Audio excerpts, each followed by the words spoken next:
So, completing a North African trifecta, let's talk about Tunisia. It's the smallest country in North Africa, but one of the most vibrant, and in football, has a massively outsized impact on the game. The Tunisian Federation's been going on since 1909, but the country gained independence in 1956, and since then has had a big presence in African and even world football. In terms of who competes for titles, you have to talk about Tunisia's Big Four. Now let's start with the big one, Espérance de Tunis. Arguably the most popular club in the country, in the capital of Tunis.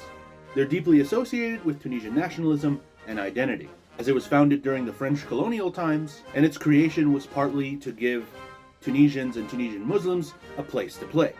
They have 34 Tunisian League Professional 1 titles, dating back to even before independence. Next, we gotta talk about the other big team in the city of Tunis, Club Africain, who have 13 league titles.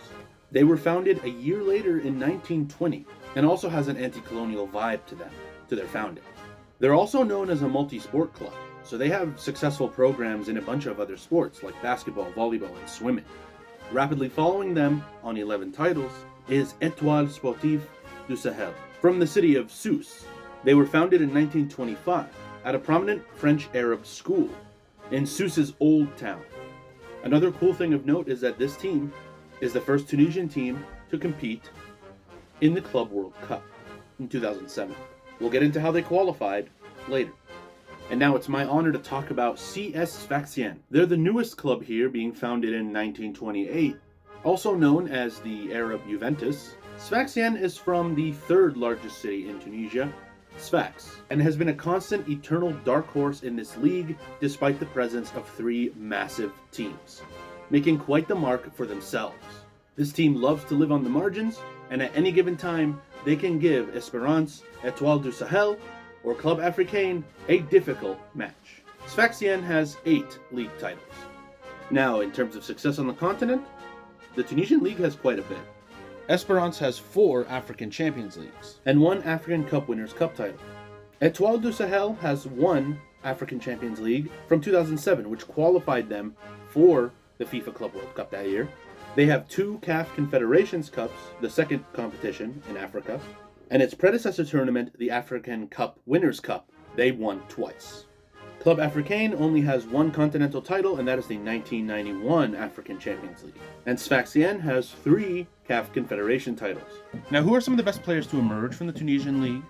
Well, you have Youssef Massekni, who played for Stade Tunisien and Espérance. You have Radi Jadi. He came up in Espérance before becoming a player at Southampton and Bolton. Tariq Diab also came up from Espérance. He was part of the team in 1978 for Tunisia at the World Cup that won the continent of Africa its first game at a World Cup tournament. And we have legendary goalkeeper Sadouk Sassi, who played his whole career for Club Africain and the Tunisian national team. Let's briefly mention the national team as well. They have 1 African Cup of Nations from 2004, a FIFA Arab Cup from 1963. They also have an African Nations Cup title from 2011. Now, the African Nations Cup, for those who don't know, is basically the African Cup of Nations, but restricted only to players who play in the continent of Africa. Oh, and I haven't forgotten the one anomaly in this conversation. That's CA Bizertin, from the city of Bizerte. Now, they won the Africa Cup Winners' Cup in 1988. The only team from outside the Big Four to win a continental title. Well, thanks everyone for watching, and welcome to all new subscribers and followers. برسا بجمهوره بانتماء قصة عشق أكثر من مجرد نادي.